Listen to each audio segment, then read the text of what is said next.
Hi, Barbara Freeberg here, ready to talk to you about how much money you need to hire a financial advisor. I get this question so often, and many people believe you need a whole lot of money to hire a financial advisor. But we're here to talk about how anyone can hire a financial advisor and alternatives to financial advisors as well, if you don't want one or you just want a little bit of help. So let's get started. We're going to talk about when to get a financial planner.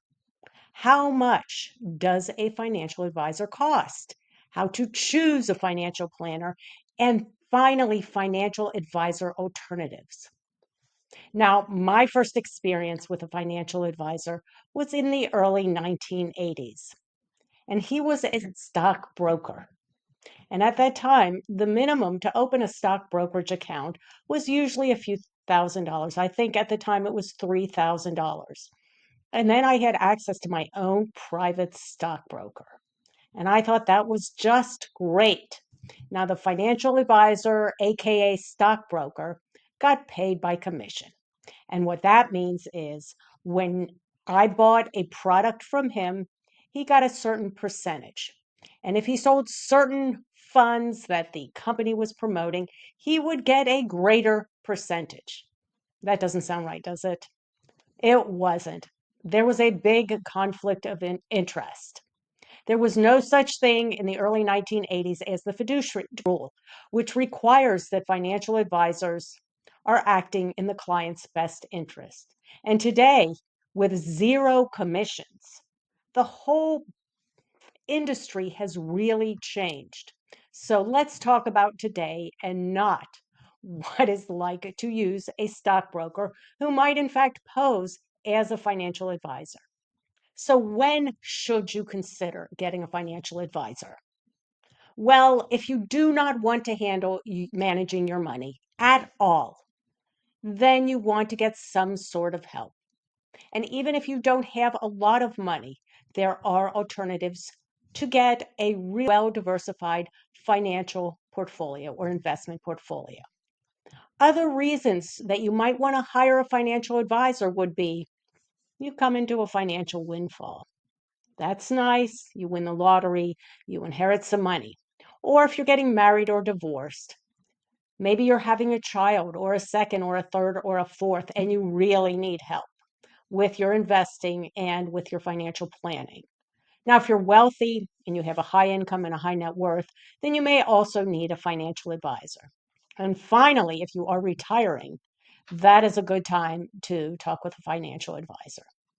Now, if you, and this is a little plug for one of my partners, which is if you are nearing retirement and you want a really affordable financial advisor, Retirable is designed for those within 10 years of retirement, and they have capped financial planner fees. After your net worth reaches a certain amount, you don't pay any fees. So if you're interested in that, you can click on the link below and also in the article, which we'll link to below. And of course, if you do sign up using my link, our company may get a small commission to help fund this channel. Now, financial planners come in so many different forms with so many different educational levels, and it's dizzying to kind of figure out what the differences are. You'll find the names such as a financial consultant or a planner, advisor, wealth manager, and even a robo-advisor could be considered a financial advisor. So, what do you choose? I mean, what net worth do you need to get a financial advisor? Well, if you want someone with a human advisor to manage your money, then typically you will need between $25,000 and up to $500,000 or more. And some financial planners have various different floors or a minimum amount of investments you need to have. But don't worry, we have alternatives for those of you that have not yet reached that $25,000 benchmark. For those with less than $25,000, there are many, many robo-advisors or digital investment advisors who put together really smart financial portfolios and they manage them for you for amounts from 0 to 0.25% of the assets they manage. We like Wealthfront, we have a partnership with them, and they have so many different portfolios from which to choose. Now, some robo-advisors also give you access to actual human advisors, usually for discounted fees. Betterment, Elevis, two of those, and even some of the others like Schwab Intelligent Advisors. I can't remember the exact amount of the minimum, but they have a very low fee plan, which gives you top-notch investment management and access to financial planners. We'll put the link below so you can learn more about that as well. So you have an option.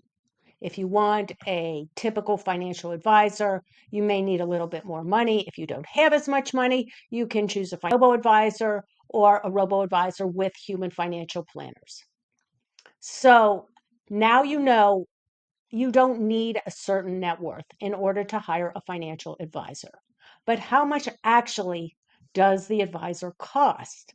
Well, they have so many different ways to charge. And this is something you want to be aware of before you hire a financial advisor or a robo-advisor. The most common fee structure is they charge you a percent of the assets that they are managing. And it's usually 1%, although sometimes it's lower, sometimes it's higher. One thing you can be sure of is as your assets grow larger, fees typically drop. If you have $100,000 managed by a financial advisor and the fee is 1% of assets under management, you'll pay $1,000 per year. And that's usually deducted from your account quarterly. Now, some of you just have a few questions and you would be great with just a fee per hour. So some financial advisors just charge you a couple of $100 per hour. You can ask your questions and then you can set up and manage your investment portfolio on your own. And don't worry if you don't know how to do that. We also have suggestions on how you can learn to manage your investment portfolio on your own. There are also fee per service financial advisors. So let's say you just want a financial plan set up or an investment portfolio set up. There are financial advisors that might charge you $1,000 or $1,500 to set up a preliminary investment portfolio, and then you do the rest. You manage it yourself, you rebalance it yourself, you follow the plan. And then my favorite topic, which is free or low fee investment management. And we touched on that a couple of minutes ago. Robo-advisors are really great for setting up a very well-diversified investment portfolio. And they do the heavy lifting for you. They will rebalance it back to your preferred investment mix, or as we call it, asset allocation, periodically. You don't have to do a thing. And robo-advisors are not uniform. There's some with financial advisors, there's some with zero management fees, there's some up to 0.75 or even higher management fees. And we'll have links below to where you can learn more about your robo-advisory options as well. And the only way, and do not be afraid, the only way to find out how much a financial planner costs is to ask them. And you need to ask because you don't want to transfer your assets to a financial advisor and then find out that they're charging you 2% of assets to manage your money. That is too high. And you should not be paying any more than 1% of assets under management. You can get very qualified financial advisors at that point. So how do you choose? First, you have to go, like many things, step by step. You figure out what are your financial needs. Do you want an ongoing investment manager? Or do you just want occasional financial guidance? Do you want access to live financial advisors? Or is digital advice enough? We talked about Wealthfront, the robo-advisor. They only charge 0.25% of assets managed. They have one of the most amazing digital financial advisors I have ever seen. That digital financial advisor at Wealthfront is programmed to answer 10,000 financial planning questions. And that's pretty good. Next, understand who you are hiring, what their designations are. There are three of the most popular and most reputable financial advisory designations, and that's your Certified Financial Planner or CFP, your Chartered Financial Analyst, CFA, or your Personal Finance Specialist, which also happens to be an accountant. But don't worry if the person that you selected doesn't have one of those qualifications. You can go to the FINRA website, and we've got a link in this article, which again, I'll put a link below, and they give you all the other designations, and you can review them yourself and decide, okay, this sounds good to me, or this does not sound like enough expertise for what I need. Then think about your budget. How much do you want to pay? And are you willing to do some of the investment management yourself and you just want occasional help? And that way you might just want to pay an advisor hourly on a fee for service. But if you have fewer assets, you might be fine with a low cost robo-advisor. Next, interview several financial advisors, speak with them. Then, and this is key, number 5, do not forget, go to BrokerCheck. We have a link in the article to the BrokerCheck website, and that will tell you if the financial advisor you're considering has any black marks against them. Have they been sanctioned? Have they undergone any legal action? And you can actually review it and decide, okay, am I willing to overlook this, or do I want to move on to my next possibility? Okay, and here I told you at the beginning we would get into financial advisor alternatives. Learning how to set up a basic investment portfolio is actually not difficult. In fact, there are many reputable online websites where you can learn to do that, including my own, Barbara Friedberg Personal Finance. Rick Ferry is another one who has an excellent Core 4, and there's a link to that website as well.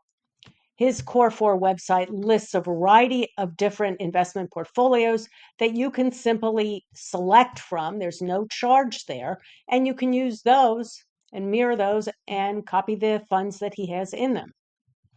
Now, Vanguard's digital investment advisor, and we all know who Vanguard is. Vanguard founded the first index fund and is known for its low fee products. They have a robo-advisor, their digital advisor, and they only have 4 funds in that diversified robo-advisor, proving that you can get a very nicely diversified investment portfolio with just 4 funds. So those are a couple of DIY alternatives. Now, if you are just wanting the bare bones, simplest alternative to a financial advisor? We have a solution for you.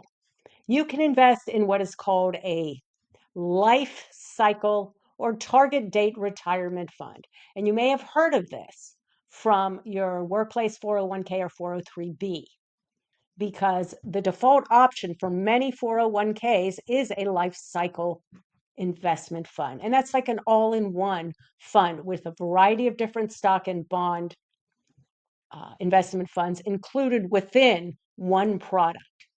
And it has an end date, and that's why it's called a target date retirement fund or a life cycle fund. But you can use these types of funds when you have an end date for a financial goal. So you can use them for retirement, or let's say in 20 years, you want some cash to pay for your son or daughter's college education. So you choose your end date, and the fund starts out more aggressive and more growth oriented. And as the end or target date arrives, it becomes more conservative because that is the time when you want access to the cash. And you can go with literally one fund and get all of the diversification you need. In fact, I have a friend who happens to be a financial advisor. He has a multi-million-dollar investment portfolio, and he is invested in one diversified life cycle fund. So you are not losing anything by going with that one fund option. Now, there are also free and online investment management services. But the drawback with those are that you already need to have your portfolio, but you can use them to determine if you're on the right track. Morningstar has a portfolio x-ray, Empower has free investment management tools, and they can also tell you if your investment portfolio is well balanced or not. So as we wrap up, how much money do you need to have access to a financial advisor? Literally, you can get varying types of financial advice regardless of your pocketbook. It's really up to you what type of services that you want. All of the resources we talked about in there will be listed below, including links to this article. If you like this video, please give me a thumbs up and subscribe to my channel. Leave any questions or comments below, and I will answer them. I respond to all comments and questions. Thanks so much for stopping by, and I will see you next time.